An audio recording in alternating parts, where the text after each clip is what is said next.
Yeah, obviously a tough loss. The way it ended. Really, we've been working on finishing things. Last 10 minutes we're up 14 with 50 minutes into the game. So we gotta work on doing the little things for 60 minutes. And it hurt obviously. With it being Central, but just the way it ended was the one thing that I wasn't happy about. And coaches and players, we've had a lot of good meetings this week talking about things we need to do better moving forward. And we're looking forward. We've had a good week of practice. They just want to get back out there again. And so it's been a good week. We're excited for Kent to come to Kalamazoo.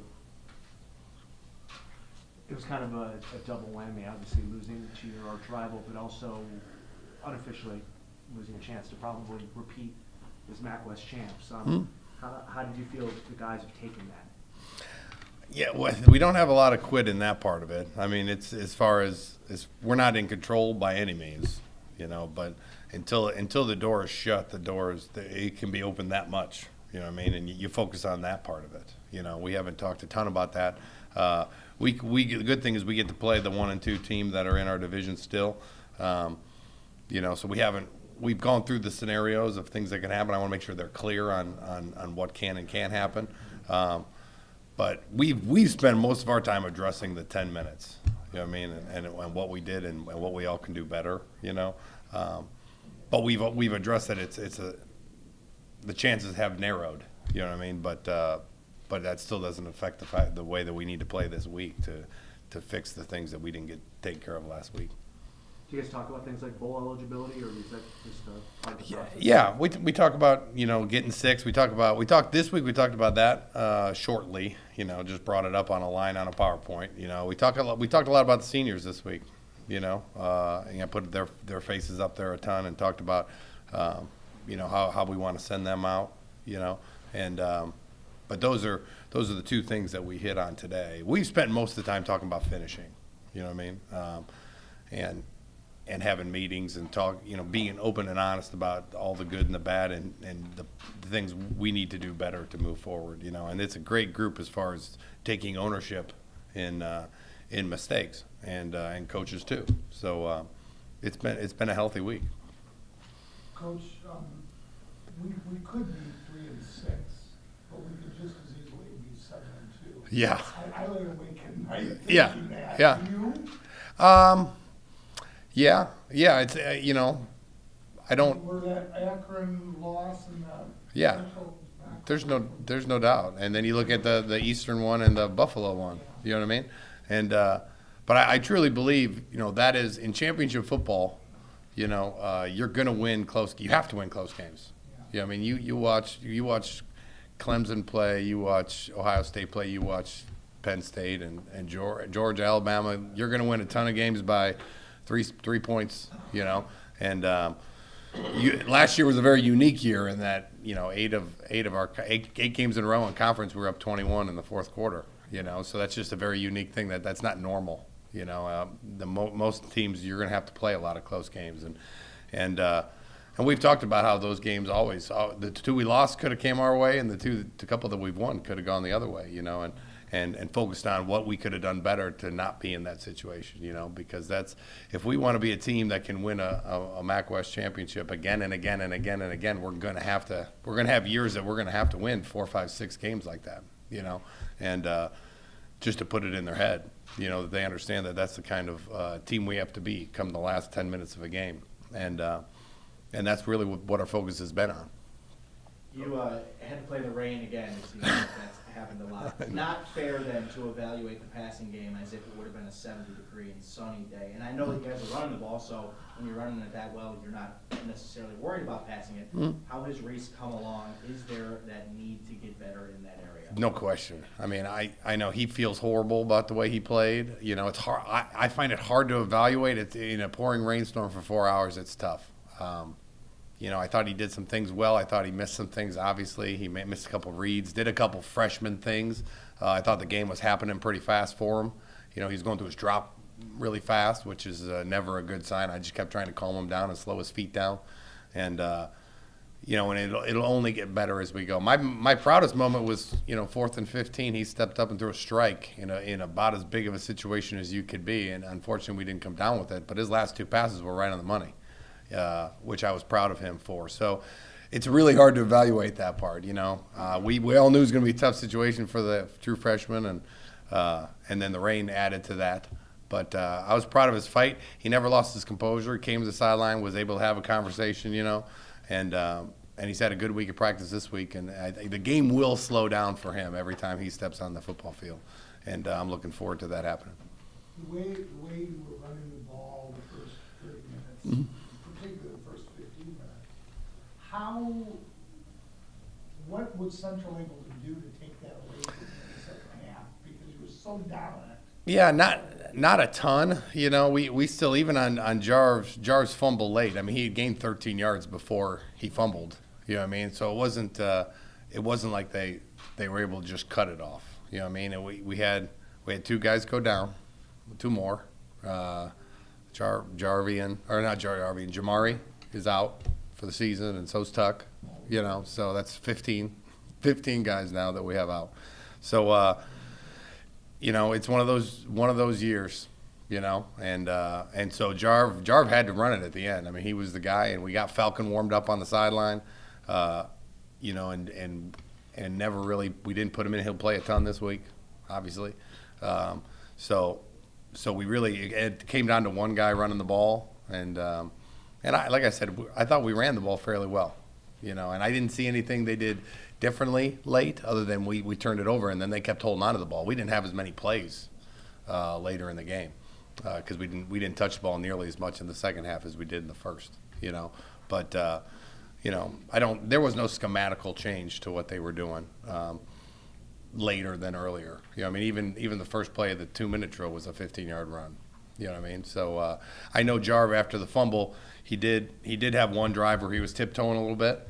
He was just wanting to hold on to the ball and not thinking about running hard. I brought him to the sideline and said, hey, man, if you fumble again, but you got to run, And boom, he went back out there and got right back on the horse. I love that kid. And that drive hurt because we weren't really hitting it all that hard because we didn't want to turn it over, So, but, yeah, I don't think there was anything schematically that made a huge difference. Coach, last week, Jarvion broke the record for career touchdowns. Just talk a little bit about how deserving he is to have a record like that. He is, because of the person he is. You don't play that many games. I've said this in here before. You don't play that many games without playing through injury. I mean, he wasn't. I don't know how many games he's played. Probably 45, almost 50 games, and that's hard to do in college football with injuries and everything that happens. And he's just a warrior, and could care less about his record. He doesn't care. He just wants to win, And like I said, when he gets older and looks back at what he's accomplished, I think he's going to be extremely proud of it. I'm extremely proud of being around him. But that's stuff to him, and that's one of the reasons he has all those records. Is he just plays. He puts his nose down and goes, and we're lucky to have him, and we're gonna continue to feed him the ball. Coach, could you talk about what kind of injuries sidelined Jamari and feet. One's a not both broken feet. One's a fracture and one's a splitting of the bone, but not a fracture. They're both out. They're both but they're both feet injuries. Okay. And Bellamy, do you expect him to come back? No, it's an ankle. He's done it. The weird part is, as a coach, you're always looking for an answer. You know what I mean? Like when you have a lot of hamstrings, you approach what are we doing wrong? What do we need to do? And of our 15, we're all over the board. We got 2 ACLs, or 2 safeties. We have ACLs, and we got a clavicle, obviously, in John. We got an ankle and 3 feet and a head and a spleen, lacerated spleen. I mean, which is one that Giovanni Ricci, that was at Buffalo, and one I've never heard of that, and he was probably our most consistent wide out and really our best special teams guy. He was on everything, so he's been out for a while, but he won't be cleared again till late in December. So it's been a little bit of spattering all over the place, which is unique, and you have those years. I know that you know, with to have a year and to still have a chance to go to a bowl game and still have a pulse in this race with 3 games to go. I mean, it just goes to show you how hard they're playing, and we still are going to go in there and fight. The Curtis Doyle situation, is that something where he's healthy, but Caliendo's kind of just stepped up? Yeah, he's back, and we can, you know, he's moving around good now. He's been back cleared, but still getting back into game shape. You know, he's ready to go. We rotated. He didn't go in. I know Asbury rotated in, Cans rotated in, Mark Brooks rotated in at O-line last week because we're so deep there. But Doyle's moving around good. I mean, he's starting to be able to push things and feel 100% football ready now. You know, and he's, you know, he's in the rotation and he'll get in there. But Caliendo's done a good job. You know, and when you're running to be able to blocking like we're blocking. It's not something that you're going to mess with, but we are going to rotate to continue to build that depth of that line. You mentioned the seniors this week, your first senior day, senior class. What has this group meant to you? I mean, it's been huge. They've been huge in this transition, you know, of welcoming me, you know, and really working with me as we put this thing together and how we're gonna get through the transition together and they're leaders, you know, they're like other coaches, you know, a guy like Jarvian and, you know, you have these guys like, you know, D. Mitch and all the linebackers. It's like having tons of coaches out there, you know, and they've had to go through learning a lot of things because that's one thing you got to give them credit for is they had to learn a new offense and they had to learn a new defense and a lot was put on their plate and they've never complained once. They just show up and go to work and that's, you know, that's why they are who they are. That's why they've won as many games as they have. We talked at the beginning of the season about there not being enough touches for all the running. Yeah, ironic. Yeah, but now, I mean, I've heard one of the former coach here used to say you can never have enough running backs. Yeah, well, thank God. Yeah. Yeah, it's yeah, and that's I love the depth we have at that spot, you know, and to have 3 of them out, you know, and even Falcon. I mean, Falcon had surgery in August. He's just got cleared 2 weeks ago, so we're lucky to have him back, you know. And then we got Prince Walker, true freshman. Don't want to burn his shirt if I don't have to, but we might have to. Leo's battling injuries, you know. You know, so I don't know if he can or can't run the ball. We're kind of trying to figure out what's the best place to put him in with these. He's able to go. He's not 100% by any means, you know. And so Leo, we put Leo. We move Rashawn Davey from walk-on wide receiver to running back too, just to have bodies there, you know, because we got to run the ball. I mean, that's what we do. And the great thing is Jarv's going to be there and Falcon's going to be there, and then after that it'll be interesting to see as the game wears on of who goes next after those two. We haven't talked at all about Kent State. I watched them play last week. They're not very good. Paul Haynes is struggling. Can you talk about, you know, getting your guys fired up for this game against Paul? Yeah, you know, From looking ahead to NIU and Toledo. Yeah, I really think we have after the way the last game ended is all we're talking about. You know, I mean, we're talking about them in our schemes, and you know, I think their D line's one of the best I've seen. You know, they're not really deep when they get tired. You know, you watch the beginning of the Ohio game. Ohio wasn't able to run the ball, and then once the second half started, and they got tired, then it was just they got them. You know, but those starting guys are good up front. Those front four. You know, and so we've talked through their scheme and what they're going to do because Ohio runs the ball like us. So a lot of times watching those games helps us know what people are going to do against us. You know, because people play us a little bit differently than sometimes you see them stop. How they try to stop Toledo might be different than how they try to stop us. You know, so. But really, it's all about us. It really is. You know, especially after the last game, how it ended. You know, holding on to the ball, tackling in the last 10 minutes, catching the ball in the last 10 minutes. You know, those are the things we've focused on, and that's really helped us stay focused on us. Coach, at the beginning of the season, you mentioned that Falcon's the type of guy you want to maybe get 2 carries one game, and then 3 the next, and then maybe 4, and kind of ease him into the offense. It doesn't sound like that's going to be an option. So, are you at all worried about him, having confidence to make those cuts? I feel really good about it. I mean, was it 2 weeks ago? 2 or 3 weeks ago, something like that. It was the first time he got cleared. I didn't think he looked great. I watched him as a scout team running back, and he just didn't look really smooth in transition. Then the second week was 2 weeks ago. He made one cut. It was the first time I saw him make a smooth cut, and I brought him in my office and talked to him about it. And then last week he looked really good, So that the timing of that couldn't have happened better. I just happened to be watching him in his road back to trusting it. I mean, I was cleared from my knee well before I actually was relaxed and played on it. You know what I mean? It takes a little bit of time. It takes a hit. It takes some cuts before you truly just put it on your mind and play.